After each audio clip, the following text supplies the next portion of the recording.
And look, here's something for climate warriors who've done their best to stymie any new gas developments here, even though gas has roughly half the emissions of coal.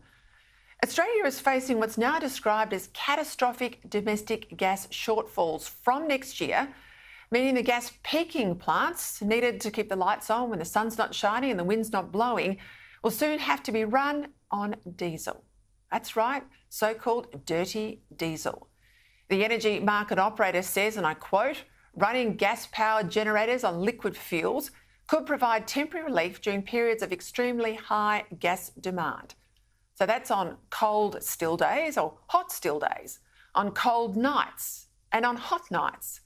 In other words, much of the time when you're relying on weather-dependent power.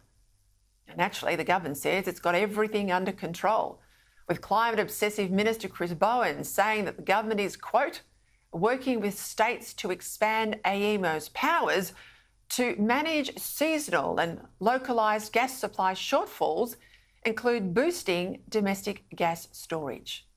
Now, that's code for ordering large power users, like steel plants and aluminium smelters and cement producers, to close down.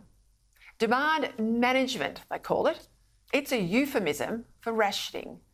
And that impacts the businesses told to shut down. It impacts their profit take and the government's tax take too, as well as the jobs of all those workers. As power gets more and more expensive in this country, those jobs risk going offshore.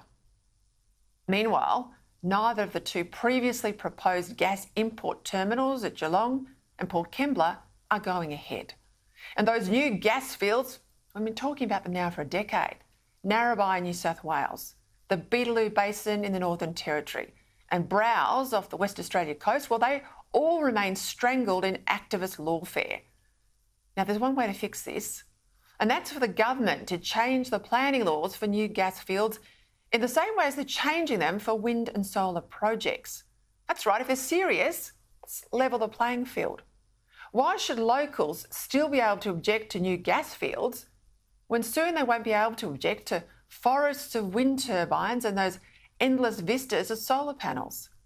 It's yet another example of energy madness, driven by the double standards of Labor governments. And all the while, our country goes backwards in terms of energy security at a time when the world has never been more uncertain in decades.